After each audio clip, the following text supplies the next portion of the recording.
Hello friends, कैसे हैं आप सब लोग। स्वागत है आप सभी लोगों का हमारी यूट्यूब चैनल में। इसका नाम है एवन सर। और जैसा कि आप लोगों को पता होगा कि आप लोगों को जरूरत थी 10+2 के लिए बायोलॉजी को हिंदी मीडियम में आखिरकार कोई नहीं पढ़ा रहा है। अगर पढ़ा भी रहे हैं तो भाई साहब क्वेश्चन पे क्वेश्चन लगाने की बात कर रहे हैं, लेकिन थ्योरी पर काम कोई नहीं कर रहा है। तो आज मैं आप लोगों को मैं क्या कराने वाला हूं, आज 10th क्लास का लाइफ प्रोसेस जय प्रक्रम वाला चैप्टर आप लोगों को बिल्कुल बेसिक टू एडवांस लेवल पर लेके जाऊंगा।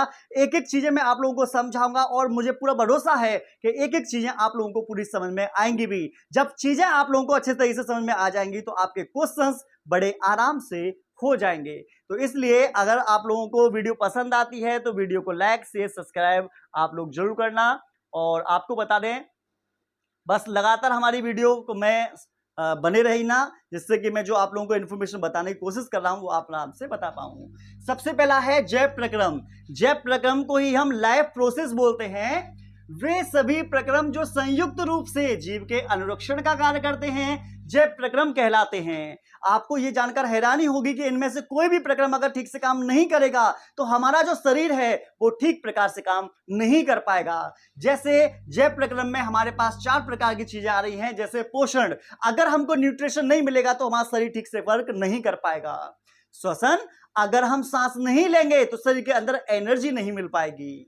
वहन, अगर सर्कुलेशन सिस्टम नहीं चल पाएगा तो शरीर को ग्लूकोज ऑक्सीजन ट्रांसपोर्ट ठीक से नहीं हो पाएगी तो भी प्रॉब्लम्स होगी। उत्सर्जन, अगर बॉडी से वेस्ट मटेरियल को बाहर रिलीज नहीं किया जाएगा तो भी प्रॉब्लम्स होंगी। तो इस तरीके से आप लोगों को समझ में आ चुका होगा कि जय प्रक्रम के अंतर्गत पोषण, श्वसन, वहन और उत्सर्जन इन सभी चीजों को रखा गया है। ठीक है, आइए सबसे पहले बात करता हूं मैं पोषण की। ध्यान से देखते रहना। भोजन ग्रहण करना मतलब जैसे आलू का पराठा है, मैंने आलू का पराठा ग्रहण किया। ठीक है, पचे भोजन का अवशोषण, जो मैंने आलू का पराठा खाया है मेरी छोटी आंत उसका अवशोषण करेगी, पचाएगी, अवशोषण भी करेगी। शरीर द्वारा अनुरक्षण के लिए उसका उपयोग, मतलब जो उपयोग किया गया है वो छोटे छोटे से अणु में टूट जाएगा। अब मेरा शरीर उन चीजों को, ग्लूकोज को क्या करेगा, उपयोग करेगा, पोषण कहलाता है। तो यही चीज क्या होती है, यही चीज पोषण की कैटेगरी में आ जाती है। ठीक है, आपने देखा कि पोषण के आधार पर जीवों को 2 समूह में बांटा जा सकता है।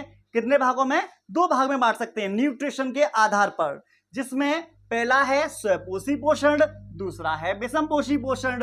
तो आपको बता दें न्यूट्रिशन 2 टाइप्स के होंगे, ऑटोट्रॉफिक एंड हेटेरोट्रॉफिक न्यूट्रिशन। ठीक है ना, यहां पर आप देखेंगे ये है स्वपोषी पोषण। तो नाम में आ रहा है स्व, स्व का मतलब ऐसे जीव, ऐसे पेड़ पौधे, ऐसे बैक्टीरिया जो अपना भोजन स्वयं बना लेते हैं, वो स्वपोषी की कैटेगरी में जाएंगे। देखो, पोषण का वह तरीका जिसमें जीव अपने आसपास के वातावरण में उपस्थित सरल अजैव पदार्थ जैसे कार्बन डाइऑक्साइड, जल और सूर्य के प्रकाश से अपना भोजन स्वयं बनाते हैं, उसी को हम बोलेंगे स्वपोषी पोषण। आपको पता होगा कि पेड़ पौधे जो होते हैं ये प्रकाश संश्लेषण की प्रक्रिया करते हैं और प्रकाश संश्लेषण द्वारा ये अपना भोजन स्वयं बना लेते हैं। इसीलिए हमारे पेड़ पौधे जो होते हैं स्वपोषी की कैटेगरी में चले जाते हैं। कुछ बैक्टीरिया भी होते हैं, कुछ नीले हरे शैवाल भी होते हैं, यूग्लिना वगैरह भी होता है, ये भी आप लोग ध्यान रखिएगा। यहां है विषमपोषी पोषण। तो विषमपोषी पोषण जो होते हैं ये ऐसे होते हैं जो अपना खाना स्वयं नहीं बना पाएंगे, डायरेक्ट या इनडायरेक्ट तौर पर दूसरे जीवों के ऊपर, दूसरे पौधों के ऊपर ये निर्भर रहने वाले हैं। पोषण का वह तरीका जिसमें जीव अपना भोजन स्वयं नहीं बना सकता, ठीक है, बल्कि अपने भोजन के लिए अन्य जीवों पर निर्भर होता है, जैसे मानव या मैं बोलूं अमीबा से लेकर मनुष्य तक। इनमें सभी प्रकार के जीवधारी जो होंगे वो विषमपोषी की कैटेगरी में जाएंगे और विभिन्न प्रकार के अन्य जीव भी इसके अंतर्गत आ जाते हैं। चलो आगे बढ़ते हैं। सबसे पहले यहां देखिए ये है स्वपोषी पोषण। ठीक है, स्वपोषी पोषण हरे पौधे तथा कुछ जीवाणु में प्रकाश संश्लेषण कर सकते हैं। तो जो प्रकाश संश्लेषण कर सकता है, जो अपना खाना स्वयं बना सकता है, वही होंगे स्वपोषी। ठीक है ना, चलो आगे बढ़ते हैं। यह है हमारे पास प्रकाश संश्लेषण। आपने शब्द पर ध्यान दो, प्रकाश संश्लेषण मतलब प्रकाश के माध्यम से भोजन का संश्लेषण करना, भोजन को बनाना। ठीक है, देखिएगा, वह प्रक्रिया, यह वह प्रक्रम है जिसमें स्वपोषी बाहर से लिए गए पदार्थ पदार्थों को ऊर्जा संचित रूप में परिवर्तित कर देता है।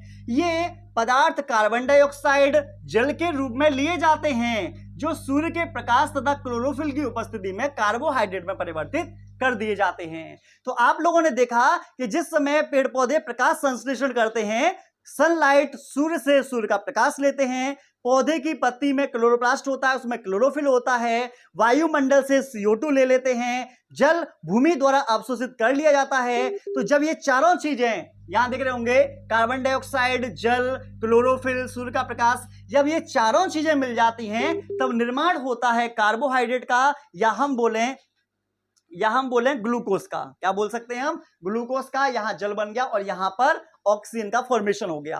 तो आपको बता दें, प्रकाश संश्लेषण के माध्यम से ही क्या होता है? प्रकाश संश्लेषण के माध्यम से ही भोजन का निर्माण किया जाता है। आई थिंक आप लोगों को समझ में आ रहा होगा। जो मैं आप लोगों को बातें बताने की कोशिश कर रहा हूं, बिल्कुल एक एक क्रिस्टल के लिए समझ में आ रहा होगा। देखिए, प्रकाश संश्लेषण के लिए आवश्यक कच्ची सामग्री, तो पेड़ पौधों के लिए कच्ची सामग्री की आवश्यकता होती है, जिसमें कौन कौन सी चीजें होंगी? सूर्य का प्रकाश होगा, क्लोरोफिल होगी, कार्बन डाइऑक्साइड स्थलीय पौधे वायुमंडल से प्राप्त करेंगे, और जल स्थलीय पौधे जड़ों द्वारा मिट्टी से जल को अवशोषण कर लिया जाएगा। तो इन चारों चीजों की जरूरत पड़ती है। जब ये चारों चीजें मिल जाती हैं तब प्रकाश संश्लेषण प्रक्रिया स्टार्ट हो जाती है। ठीक है, चलो। प्रकाश संश्लेषण के दौरान निम्नलिखित घटनाएं होती हैं। कौन कौन सी घटनाएं होंगी? ये घटनाएं होंगी जिस समय फोटोसिंथेसिस की क्रिया होती है।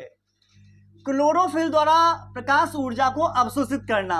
तो आपको बता दें, ये हमारे पास पत्ती है, जब सूर्य का प्रकाश इसके ऊपर पड़ेगा तो पत्ती जो होगी सूर्य के प्रकाश को एब्जॉर्ब करने का काम कर लेगी। ठीक है। प्रकाश ऊर्जा को रासायनिक ऊर्जा में परिवर्तित करना तथा जल अणुओं का हाइड्रोजन तथा ऑक्सीजन में अपघटन। तो सौर ऊर्जा जो होगी वो रासायनिक ऊर्जा में परिवर्तित की जाएगी, और उसी कंडीशन में क्या होता है वो भी ध्यान रखिएगा कि जल के अणु समझ गए? बहुत गर्मी है भाई, आप लोगों के लिए मेहनत से वीडियो बना रहे हैं, तो वीडियो को लाइक से सब्सक्राइब हर बच्चा करके जाएगा। ठीक है, चलो। जल के अणु, तो आपको बता दें, जब जल का जो अणु होता है ब्रेक होता है, ठीक है, तो तब निर्माण होता है ऑक्सीजन का। तो ऑक्सीजन का स्रोत क्या होगा? तो बोलेंगे जल होता है। कार्बन डाइऑक्साइड का कार्बोहाइड्रेट में अपचयन, तो कार्बन डाइऑक्साइड जो होती है वो किस में कन्वर्ट हो जाएगा? तो बोलेंगे वो कार्बोहाइड्रेट में, ग्लूकोज में कन्वर्ट हो जाएगा। तो इस तरीके से हमारे पास 3 प्रोसेस होते हैं। यहां आप लोग देख पाएंगे एक नई हेडिंग है जिसको हम बोलते हैं रंध्र। रंध्र को कहा जाता है स्टोमेटा। क्या बोलेंगे? रंध्र को स्टोमेटा कहा जाता है। तो देखिएगा, पत्ती की सतह पर जो सूक्ष्म छिद्र होते हैं उसे रंध्र स्टोमेटा कहते हैं। जैसे हमारे पास ये पत्ती है, क्या है? एक पत्ती लेकर आना, थोड़ी सी यहां से एक पत्ती तोड़ के मुझे दिखा दीजिए, जिससे मैं बच्चों को लाइव दिखा सकूं। ठीक है, तो आप लोगों को मैं लाइव दिखवाऊंगा अभी पत्ती को। पत्ती के जो किनारे होते हैं, पत्ती के किनारे जो होते हैं उन पर छोटे छोटे सूक्ष्म छिद्र होते हैं। उन्हीं छिद्रों को कहा जाता है स्टोमेटा या रंध्र बोलेंगे। ठीक है, रंध्र के प्रमुख कार्य क्या हैं? जैसे हमारे शरीर के अंदर ये रंध्र हैं दोनों, ये क्या करते हैं? श्वसन का कार्य करते हैं। ठीक है ना, उसी तरीके से यहां पर आपको बताना, ये भी श्वसन का काम करेंगे, गैसों को आदान प्रदान करने का काम करेंगे। आइए, नहीं आओगे? कोई बात नहीं। तो देखिए, जैसे मान लीजिए ये पत्ती है, तो इस पत्ती के किनारों पर छोटे छोटे छिद्र पाए जाएंगे। उन्हीं छिद्रों को हम स्टोमेटा बोल देते हैं। ठीक है ना, चलो। आई थिंक आप लोगों को समझ में आ गया होगा। प्रकाश संश्लेषण के लिए गैसों का अधिकांश आदान प्रदान इन्हीं छिद्रों से होता है। तो पेड़ पौधे जो होते हैं, इन पेड़ पौधों की पत्ती किनारों पर जो छोटे छोटे छिद्र होते हैं, यहां से ही ऑक्सीजन को रिलीज करते हैं और CO2 को यहां से ही अंदर लेते हैं। ठीक है, वाष्पोत्सर्जन प्रक्रिया में जल वाष्प के रूप में रंध्र द्वारा निकल जाती है। देखो भाई, गर्मी का मौसम पड़ रहा है इस समय, हमारे शरीर पर जो छोटे छोटे छिद्र हैं, ठीक है, यहां से निकल रहा है पसीना।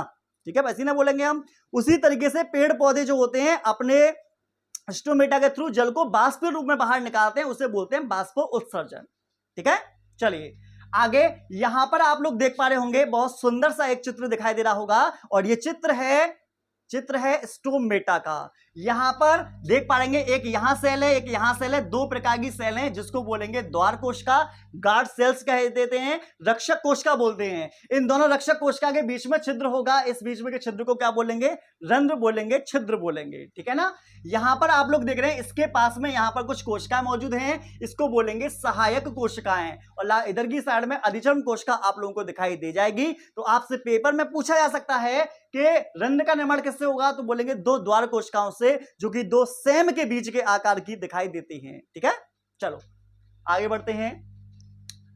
देखिएगा ये गैसों का आदान प्रदान वाष्पोत्सर्जन तो हमने पढ़ा दिया, आगे बढ़ाइए। हाँ जी बहुत बढ़िया। आगे आगे नहीं, आगे नहीं, यही लो यही लो। अरे ठीक से करो इसे, थोड़ा ऊपर लेकर आओ, यहां पर लेकर आओ इसे।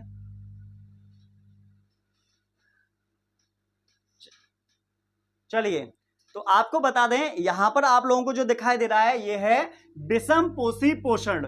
विषम पोषी पोषण वो होता है जो दूसरों से अपने भोजन को प्राप्त करता है, ठीक है। यहां देखेंगे प्राणी संपोषण, इसको होलोजोइक बोलते हैं। इसमें जीव संपूर्ण भोज्य पदार्थों का अंतःग्रहण करते हैं तथा उनका पाचन शरीर के अंदर होता है, ठीक है। ऐसे समझ लीजिए कि मेरे पास रसगुल्ला है, रसगुल्ला को मैंने मुंह में रख लिया, मुंह में उसको मैंने चबाया और निकल लिया, और पाचन कहां पर होगा? शरीर के अंदर होगा। तो जब कोई भी ऐसा जीवधारी जो न्यूट्रिशन को माउथ के थ्रू अंदर लेता है और अंदर ही क्या करता है? पाचन करता है, तो वो आएगा होलोजोइक के अंतर्गत, जैसे अमीबा से लेकर मनुष्य तक, ठीक है। मृतजीवी पोषण, तो यहां पर है मृतजीवी, ऐसे जीव जंतु जो मरे हुए जीवों से पोषण प्राप्त करते हैं उन्हें मृतोपजीवी या सेप्रोफाइटिक कहा जाता है। तो यहां पर देखो सेप्रोफाइटिक न्यूट्रिशन हो जाएगा। मृत जीवी अपना भोजन मृत जीवों के शरीर व सड़े गले कार्बनिक पदार्थों से प्राप्त करते हैं। तो सड़े गले कार्बनिक पदार्थों से प्राप्त करने वाले जो जीवधारी होंगे उन्हीं को मृतोपजीवी कहा जाएगा। जैसे फफूंदी, फफूंदी के ब्रैकेट में लगा दिया कवक, लेकिन कवक फफूंदी सब एक ही होती है, जिससे फंगस बोल देते हैं, ठीक है। अचार वगैरह में, मुरब्बा वगैरह में, रोटी वगैरह में फफूंदी देखी होगी जो व्हाइट कलर की आप लोगों को दिखाई देती है। यहां पर है परजीवी पोषण। परजीवी पोषण, जैसे मान लीजिए ये जोंक है, ये जोंक में शरीर पर चिपक गई, जोंक में शरीर पर चिपक गई, पर गिर भी गई जोंक, ठीक है। पता नहीं मेरा खून कैसा है, पी नहीं रही है जोंक, तो मेरा खून नहीं पी रही जोंक, क्योंकि मेरा खून तो कोई और ही पी जाता है। तो आपको बता दें यहां पर ये जोंक चिपकी हुई है, तो जोंक क्या काम करेगी? पोषक तत्व लेगी। पोषक तत्व कहां से? खून के माध्यम से लेगी। इसका मतलब वो मेरे शरीर से पोषण प्राप्त कर रही है, लेकिन मैम खत्म थोड़ी ना हो रहा। अमरबेल देखी होगी, जिसके ऊपर डाल देते हैं वहां से पोषण लेती है, लेकिन वो पौधा जो होता है वो तो सूख जाता है, ठीक है। तो बहुत सारे ऐसे होते हैं। देखो, परजीवी अन्य जीवों के शरीर के अंदर या बाहर रहकर उनको बिना मारे उनसे अपना पोषण प्राप्त करते हैं, जैसे अमरबेल, जू, फीताकृमि। जू कुछ और नहीं, डींगर है जो सर के अंदर होते हैं, उसी को बोलते हैं। आप कह रहे होंगे सर पता नहीं क्या है, फीताकृमि। फीताकृमि शरीर के अंदर होता है, पेट में कीड़े वगैरह जो हो जाते हैं, ठीक है। चलो यहां तक कंप्लीट हो गया, आगे बढ़ते हैं। बस बस बस बस। अमीबा में पोषण, तो यहां पर अमीबा दिखाई दे रहा है, ये केंद्रक वाला पार्ट है, ये खाद्य कण है। तो अमीबा के पास में खाद्य कण है, ठीक है। अमीबा के जो सीडोपोडिया होते हैं वो चारों तरफ से इस तरीके से आ गए भोजन को अंदर ग्रहण करने के लिए। यहां पर देखेंगे भोजन को अपने पादप की सहायता से घेर लेता है। पादप का मतलब सीडोपोडिया होते हैं। खाद्य रिक्तका यहां पर आपको बनेगी, थोड़ा सा ऊपर लीजिएगा, थोड़ा हल्का सा ऊपर कीजिए। खाद्य रिक्तका में जटिल भोजन का विघटन सरल पदार्थों में किया जाता है। तो खाद्य कण यहां पर ये रहा, खाद्य रिक्तका यहां पर ये रही, तो ठीक है। बचा हुआ अपच भोजन कोशिका की ओर गति करेगा। तो यहां पर देखिए भोजन अंदर की साइड में पहुंच चुका है, और यहां से जो अपशिष्ट पदार्थ होगा वो बाहर की साइड में जाएगा और शरीर से बाहर रिलीज कर दिया जाएगा। ये पदार्थ शरीर से बाहर निष्कासित कर दिए जाते हैं। तो अमीबा जो होता है शरीर की सतह के माध्यम से भोजन प्राप्त करता है। यहां है पैरामीशियम में पोषण। पैरामीशियम जो होता है चप्पल के आकार का होता है, इसलिए इसको चप्पल जंतु भी बोलते हैं। यह है पैरामीशियम। पैरामीशियम में मिलेंगे पक्षमाभ। पक्षमाभ को कहा जाता है सीलिया, ठीक है। कोशिका की पूरी सतह को ढके रहते हैं। भोजन एक विशिष्ट स्थान से ग्रहण किया जाता है, तो भोजन को ग्रहण करने का यह काम कर देते हैं, ठीक है। चलो आगे बढ़ते हैं, बहुत ही अच्छी तरीके से समझाएंगे आप लोगों को हम। गर्मी का बहुत प्रकोप है भाई। जितने भी बच्चे 10th क्लास में हैं वो अच्छे तरीके से रिवीजन कर सकते हैं इससे। चलिए यहां है मनुष्य में पोषण। तो आपको बता दें हम कौन है, मनुष्य। जो वीडियो देख रहा है वो कौन है, मनुष्य। कंफर्म मनुष्य है जो आप वीडियो देख रहे हैं, कोई और तो नहीं हो, मनुष्य होंगे, ठीक है। मनुष्य में अंतःग्रहण, अंतःग्रहण का मतलब जो भोजन है वो हाथ के माध्यम से माउथ में डाला जाएगा। तो जब भोजन को अंदर डाला जाता है तो वो अंतःग्रहण हो गया। पाचन, मेरे शरीर का अंदर वाला जो भाग है भोजन को जटिल अणुओं को सरल अणु में तोड़ेगा। अवशोषण, जो टूट गया है सरल अणुओं में वो अवशोषित किया जाएगा। स्वांगीकरण, स्वांगीकरण मतलब जो भोजन अवशोषित किया है वो शरीर के अंदर यूज किया जाएगा। बहिक्षेपण, बहिक्षेपण का मतलब है शरीर से अपशिष्ट पदार्थों को बाहर रिलीज कर दिया जाएगा। तो इस तरीके से हो गया। आइए आगे बढ़ाइए हल्का सा, जिससे कि मैं यहां पर समझा सकूं।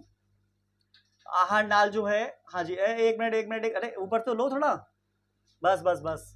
आहार नाल मूल रूप से मुंह से गुदा तक विस्तारित एक लंबी नली होती है।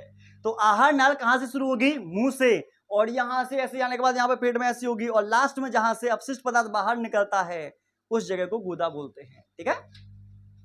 यहां पर मुंह है, भोजन का अंतःग्रहण करता है, ठीक है। कोई भी चीज खाओगे तो कहां डालोगे, मुंह में डालोगे, सीधी सी बात है, और कहां डालोगे। दांत हैं, दांत क्या करेंगे, भोजन को चबाएंगे। क्या करेंगे, जो भी अंदर डाला है, जो भी डाला है वो सब चबाए जाएंगे। ये जिह्वा सेल्फी लेने का काम करेगी, जिह्वा तो है। गर्ल्स में बहुत सी लड़कियां देखी होंगी, टेढ़ी मेढ़ी जीभ निकाल निकाल के सेल्फी लेती रहती हैं। हमारे शरीर की सबसे खूबसूरत मांसपेशी जो होती है वो जिह्वा ही होती है, ध्यान रखना। भोजन को लार के साथ पूरी तरह मिलाने का काम करती है, और इस जिह्वा में ही स्वाद ग्रंथियां पाई जाती हैं। वो स्वाद ग्रंथि जो होती हैं वो हमारे टेस्ट, मतलब जो टेस्ट वगैरह होता है वो प्रदान करती हैं। खट्टा है, मीठा है, कड़वा वगैरह है, ये सारी चीजें। लार ग्रंथि, लार ग्रंथि से निकलने वाले रस को लार रस या लार कहते हैं। तो लार ग्रंथि जो होती हैं, थोड़ी आपको शायद, मुझे पता है, कंफर्म पता होगा, लार ग्रंथि में टैलिन एंजाइम होता है, ये भी ध्यान रखना। भोजन ग्रसिका, मुंह से आमाशय तक भोजन ग्रसिका की क्रमाकुंचन गति द्वारा ले जाया जाता है। ग्रसिका की मांसपेशियों का संकुचन और शीतलन होता है। तो जैसे तो आपने लड्डू ऐसे खाया है, रसगुल्ला खाया है, तो यहाँ पे अटक जाता है, क्रमाकुंचन ठीक से नहीं हो पाता, तो धीरे धीरे आगे पहुंचता है, ठीक है। उस समय तुम क्या करते हो, पानी भरा पीते हो, ठीक है। चलो, बहुत प्यारा सा यहाँ पर आप लोगों को डायग्राम दिखाई दे रहा हो। अरे वाह, दिल खुश हो गया ऐसे डायग्राम को देखकर, लाजवाब डायग्राम है भाई। पानी पी लो आप लोग भी।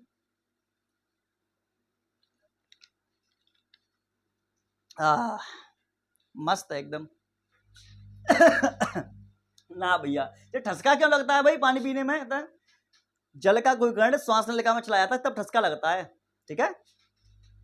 ये जिह्वा है, और जिह्वा पे हमेशा ध्यान रखिएगा, कंट्रोल रखना चाहिए, क्योंकि जब ये जिह्वा जो होती है लड़ाई करवा देती है, महाभारत तक करवा देती है। द्रौपदी ने बोल दिया ना कि अंधे का बेटा अंधा, तो ये जिह्वा ने जो बोला था उसी कारण से महाभारत हुई थी, ठीक है ना। तो इस जिह्वा पर कंट्रोल रखिएगा। जिह्वा के बाद मुख गुहिका अंदर की साइड में खुलेगा। अंदर की साइड में जैसे आप भोजन निकल लेंगे तो ये ग्रसिका में चला जाएगा। ग्रसिका से होता हुआ ये चला जाएगा आमाशय में। ये आमाशय, आमाशय को ही क्या बोलते हैं, पेट बोलते हैं, ध्यान रखिएगा, ठीक है। आमाशय के अंदर भोजन जाएगा। भोजन जाने के बाद में ये चला जाएगा क्षुद्रांत में। क्षुद्रांत जो होता है छोटी आंत का भाग होता है, ये भी ध्यान रखना। क्षुद्रांत में जाएगा, ये क्षुद्रांत वाला पार्ट है, ठीक है। और क्षुद्रांत के बाद में ये बड़ी आंत का पार्ट है, यहाँ पर परिशिष्का दिख रहे होंगे, इसको बोलते हैं कृमि रूप परिशिष्का। कृमि रूप परिशिष्का बड़ी आंत का भाग होता है, इसी को वर्मीफॉर्म अपेंडिक्स बोलते हैं। जब इसका आकार बढ़ जाता है तो पेट में दर्द हो जाता है, और हाल ही में हमारी माई का भी ऑपरेशन हुआ था, कृमि रूप परिशिष्का बढ़ गई थी, कटवा के निकलवानी पड़ गई। ये बड़ी आंत का भाग है। बड़ी आंत के भाग में आप लोगों को बता दें, यहां पर जल का अवशोषण किया जाता है। छोटी आंत में भोजन का अवशोषण होगा, बड़ी आंत में जल का अवशोषण होगा। यहां पर भोजन जैसे ही अवशोषित हो जाएगा तो ये है बृहत कोलोन, ठीक है। कोलोन से आगे की साइड में भागते हैं, तो ये वाला जो भाग दिखाई दे रहा है इसको बोलते हैं गुदा द्वार। कौन सा द्वार, गुदा द्वार। इसी वाले पार्ट से अपशिष्ट पदार्थ शरीर से बाहर रिलीज किया जाता है। यहां पर आप लोग दिखाई दे रहे होंगे, ये रेड कलर की जो है ये हमारा है लिवर। मानव शरीर की सबसे बड़ी ग्रंथि जो है वो लिवर ही होती है। यहाँ पर हरा सा जो दिखाई दे रहा है ये पित्ताशय है, जो पित्त रस को इकट्ठा करने का काम करता है, ठीक है। यहाँ पर पित्त नली दिखाई दे रही है, और ये वाला जो पार्ट है यहाँ पर आप लोगों को अग्नाशय दिखाई दे रहा होगा। अग्नाशय से अग्नाशय रस रिलीज किया जाता है। तो इस तरीके से आप इसका स्क्रीनशॉट लेना चाहो तो स्क्रीनशॉट ले सकती हो। बहुत ही यूनिक, बहुत ही अल्टीमेट आप लोगों के सामने डायग्राम आ चुका है। चलो आगे बढ़ाइए। आगे देखते हैं और क्या क्या है बच्चों के लिए बढ़िया सा। चलिए यहां पर आप लोग देख पा रहे होंगे ये वाला पार्ट है आमाशय का। तो आमाशय के आंसर में अंदर मिलती हैं जठर ग्रंथियां। ठीक है, पेपर में आ सकता है कि जठर ग्रंथियां कहां होती हैं, तो बोलेंगे आमाशय में। जठर ग्रंथियों के 3 पार्ट होंगे। ये है पेप्सिन, तो आपको बता दें पासे पेप्सिन पासे प्रोटीन। पेप्सिन जो होगा वो प्रोटीन को पचाने का मुख्य कार्य करता है। अगला है हाइड्रोक्लोरिक अम्ल, जिसको कहा जाता है HCl। HCl जो होता है भोजन के साथ आए जीवाणु को नष्ट करने का काम करता है, और ध्यान रखना ये पेप्सिन एंजाइम को एक्टिव करने का भी काम करता है। ये है श्लेष्मा। ठीक है, तो देखो पेप्सिन पाचक एंजाइम प्रोटीन का पाचन करता है। हाइड्रोक्लोरिक अम्ल अम्लीय माध्यम तैयार करता है जो कि पेप्सिन की क्रिया में सहायक है। श्लेष्मा आमाशय के आंतरिक स्तर की अम्ल से रक्षा करता है। और आपको पता जब एसिडिटी सुना होगा, एसिडिटी बन गई जब भोजन, जब आपको बता दें जब पेट के अंदर एसिड ज्यादा बन जाता है तो एसिडिटी हो जाती है। यहां पर है क्षुद्रांत। क्षुद्रांत जो है ये छोटी आंत का भाग होता है। इसे थोड़ा जूम करके दिखाइएगा। आइए, बहुत बढ़िया, वेरी गुड। ये है आंतरस। तो आंतों से निकलने वाले रस को आंतरस कहा जाता है। यहां पर देख रहे होंगे कार्बोहाइड्रेट, ठीक है, वसा, प्रोटीन। तो आपको बता दें कार्बोहाइड्रेट को एमाइलेस एंजाइम पचाता है और ग्लूकोज में तोड़ देता है। वसा को लाइपेस एंजाइम पचाता है और वसा और बसी अम्ल में ब्रेक कर देता है। प्रोटीन को एक आता है ट्रिप्सिन करके आता है, वो बचाएगा और एमिनो अम्ल में ब्रेक कर देगा। तो एमिनो अम्ल से प्रोटीन बनती है, वसा अम्ल व ग्लिसरॉल से वसा बनती है, और ग्लूकोज जो होता है वो कार्बोहाइड्रेट को बनाने का काम करता है। यहां देखो ये है यकृत। यकृत को लिवर बोलते हैं और लिवर को ही जिगर बोलते हैं, ये भी ध्यान रखना। यकृत तथा अग्नाशय से श्रावण प्राप्त करती है, मतलब ठीक है, बहुत बढ़िया। यकृत से पित्तरस निकलेगा, पित्तरस से पित्त लवण होंगे। ठीक है, ये क्या काम करेगा पित्त लवण, जो वसा होगी, वसा के जो बड़े बड़े जो अणु होते हैं, बड़ी गोलिकाएं जो होंगी, पित्त जो होगा इमल्सीकरण करेगा। इमल्सीकरण का मतलब है इसके छोटे छोटे अणुओं में, वसा के छोटी छोटी गोलिकाओं में तोड़ने का काम करेगा। तो वसा के बड़े बड़े अणु जो होंगे वसा के छोटे छोटे अणुओं में ब्रेक हो जाते हैं। ठीक है, अग्नाशय देखिए, अग्नाशय रस। अग्नाशय रस से निकलेगा कौन सा, एमाइलेस एंजाइम जो कार्बोहाइड्रेट पचाएगा, ट्रिप्सिन एंजाइम प्रोटीन पचाएगा, लाइपेस एंजाइम क्या पचाएगा, वसा को पचाएगा। आगे बढ़ाइए, प्रोटीन ट्रिप्सिन के माध्यम से पेप्टोन्स में बदलेगा, वसा जो होगा लाइपेस के द्वारा वसा में अम्ल में बदलेगा, स्टार्च जो होता है वो एमाइलेस के द्वारा वो ग्लूकोज में परिवर्तित कर दिया जाता है। आई थिंक आप लोगों को वीडियो बहुत ही अच्छे तरीके से समझ में आ रही होगी। अगर वीडियो पसंद आ रही है तो अपने दोस्त को इसे शेयर करना और वीडियो को लाइक करना बिल्कुल मत भूलना। वीडियो खत्म नहीं हुई, अभी आगे बढ़ते हैं। यहां पर है दीर्घ रोम बोलते हैं, विलाई कहा जाता है। हमारी आंतें जो होती हैं, आंतों में इस तरीके की उंगली आकार की संरचना पाई जाती है।